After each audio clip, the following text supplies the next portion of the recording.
آپ یہ مٹی کا جسم نہیں ہے، آپ کے اندر اللہ کی پھونکی ہوئی روح ہے، جو زندگی آپ کو ملی ہے اس دنیا کے لیے نہیں ملی.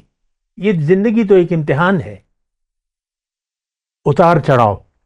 نبلوکم بالشر والخیر فتنہ، اتار چڑھاؤ ہوگا، اسی اتار چڑھاؤ میں آپ کا امتحان ہے. اللہ اکبر اللہ اکبر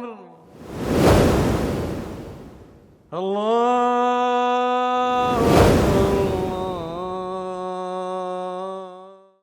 اللهم صل على سيدنا محمد وعلى آل سيدنا محمد بعدد كل ذرة مئة ألف ألف مرة. سامعین و ناظرین کرام، السلام علیکم ورحمۃ اللہ وبرکاتہ.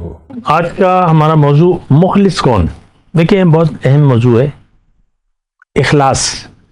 اللہ تعالیٰ نے قرآن میں فرمایا ہے، اور ایک جگہ نہیں، جگہ پہ جگہ فرمایا ہے کہ الا للہ الدین الخالص، کہ زندگی تم نے اللہ کے لیے گزارنی ہے.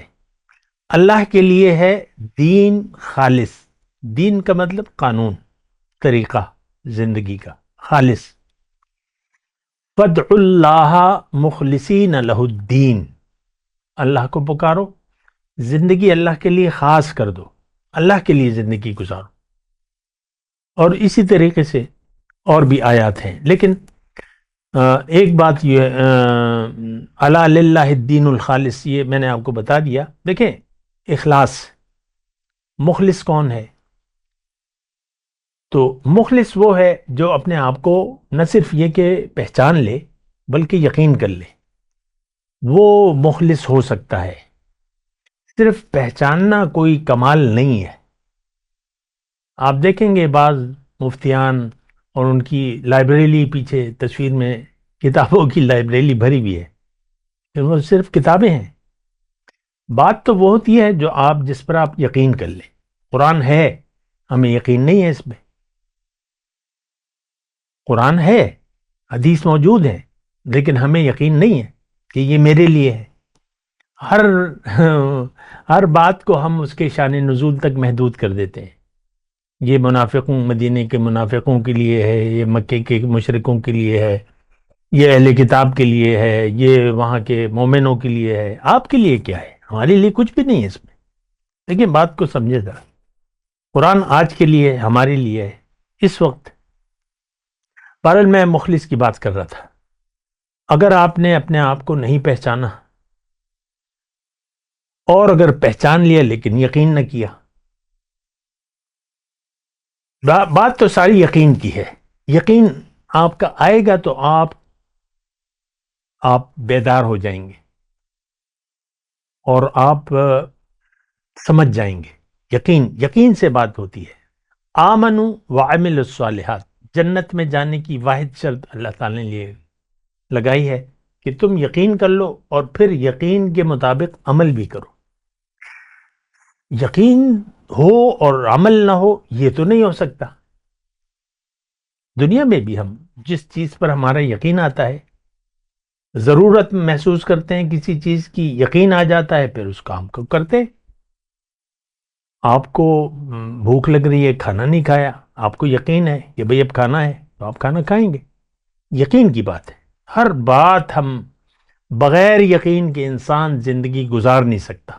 یہ بات بھی نوٹ کر لیں. بچہ، چھوٹا بچہ، 2 سال کا، 3 سال کا، 4 سال کا، بس جس چیز پر یقین آ جائے وہی کام کرتا ہے، وہی کام جو بھی ہے. تو دیکھیں یقین کی بات ہے. اخلاص کی بات کر رہے ہیں ہم. آپ مخلص نہیں ہو سکتے جب تک آپ اپنے آپ کو پہچان نہ لیں. اپنے ساتھ مخلص نہیں ہو سکتے آپ. اللہ کے ساتھ تو مخلص ہونا تو دور کی بات ہے، اپنے ساتھ مخلص نہیں ہو سکتے. ظاہر کے دھوکے میں پڑے رہیں گے. میں مرد ہوں، میں عورت ہوں، میں یہ ہوں، میں وہ ہوں، میں بوڑھا ہوں، میں بوڑھی ہوں، بس. تو یہی ہم اسی خیال میں زندگی، میری عمر گزر رہی ہے، یہ ہو گیا، وہ ہو گیا، اب تو بوڑھا ہو گیا، وہ ہو گیا. تو یقین اپنی حقیقت پر جب تک آپ کا یقین نہ ہو، اپنے ساتھ آپ مخلص نہیں ہو سکتے، اور پھر آپ نقصان میں جائیں گے. یہ ایک میں اصولی بات آپ کو بتا دوں. جب تک آپ اپنی حقیقت پر یقین نہیں کرتے تو اپنی منزل کی پھر آپ کو تلاش بھی نہیں ہوگی، پھر آپ ظاہر کے دھوکے کا شکار رہیں گے۔ کھاؤ پیو عیش کرو، انجوائے کرو، مزے کرو، مزے اڑاؤ، تو پھر تو ظاہر کے لیے آپ دوڑ دھوپ تو آپ کی ظاہر کے لیے ہوگی۔ اپنی حقیقت سے اگر آپ غافل رہے تو پھر آپ کی منزل لازماً دنیا ہوگی، دنیا اور ما فیہا جو بھی ہے اس کی تفصیل میں نہیں جا رہا۔ اپنے آپ سے آپ غافل رہیں گے، اپنے رب کو پھر نہیں پہچان سکتے آپ۔ جس نے اپنے آپ کو نہیں پہچانا وہ اپنے رب کو بھی نہیں جان سکتا، تو پھر تو آپ بھٹکتے رہیں گے۔ آپ دیکھ لیں، ہم زندگی کی بھول بھلائیوں میں ہر شخص پریشان ہے، اور پریشانی کی واحد وجہ دنیا ہے۔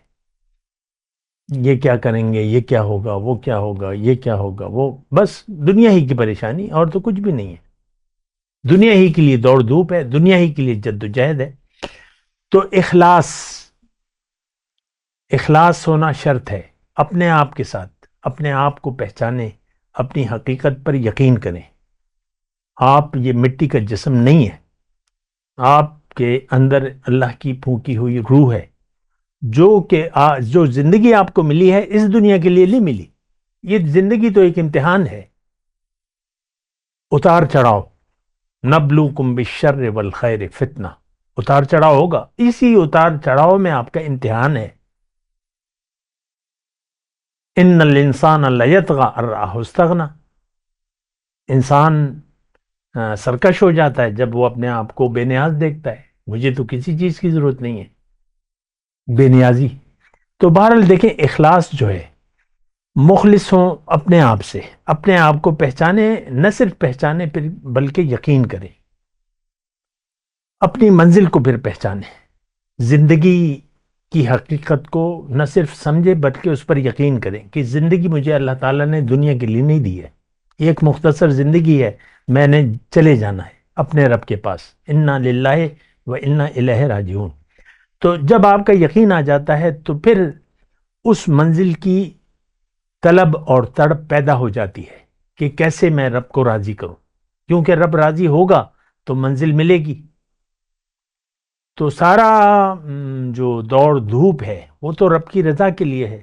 وَمِنَ النَّاسِ مَن يَشْرِي نَفْسَهُ ابْتِغَاءَ مَرْضَاتِ اللَّهِ، لوگوں میں سے بعض ایسے ہیں، اللہ تعریف فرماتے ہیں کہ انہوں نے اپنے آپ کو بیچ ڈالا ہے تلاش میں رضاؤں کی، اللہ کی۔ واللہ رؤوف بالعباد، اللہ تعالیٰ بڑا شفیق مہربان ہے۔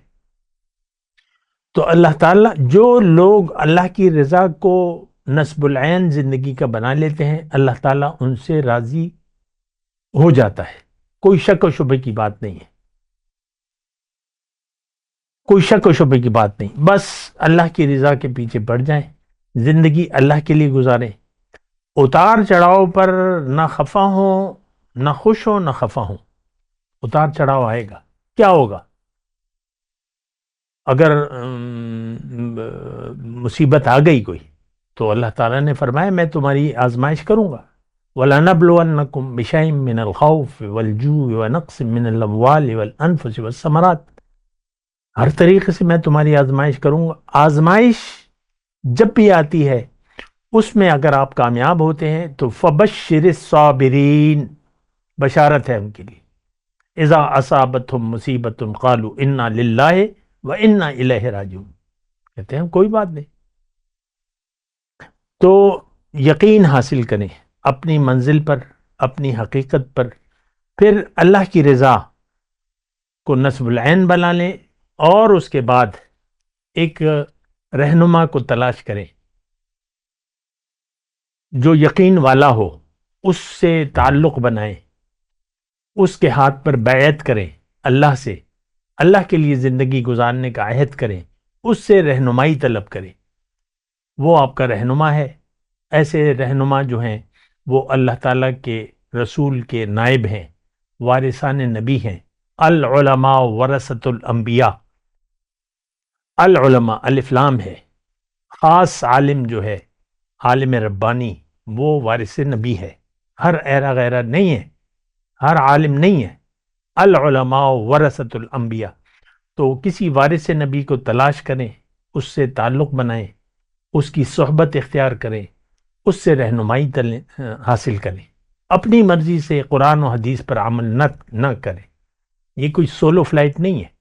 اللہ نے قرآن انسان پہ نازل کیا ہے، انسان کو رہنما بنایا ہے، انسان کی اتباع کا حکم ہوا ہے، انسان کی صحبت کا حکم ہے، اور حکم ہے کہ تم ان لوگوں کے ساتھ بیٹھو۔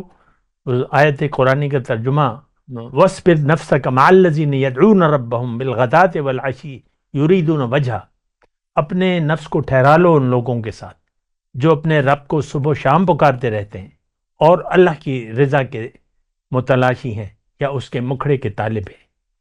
تو سوچ سمجھ سے کام لیں، اپنے اوپر رحم کریں، غلطی کا شکار نہ ہوں۔ وآخر دعوانا الحمدللہ رب العالمین۔ مولایا صلی وسلم دائما ابدا علی حبیبک خیر الخلق کلہم۔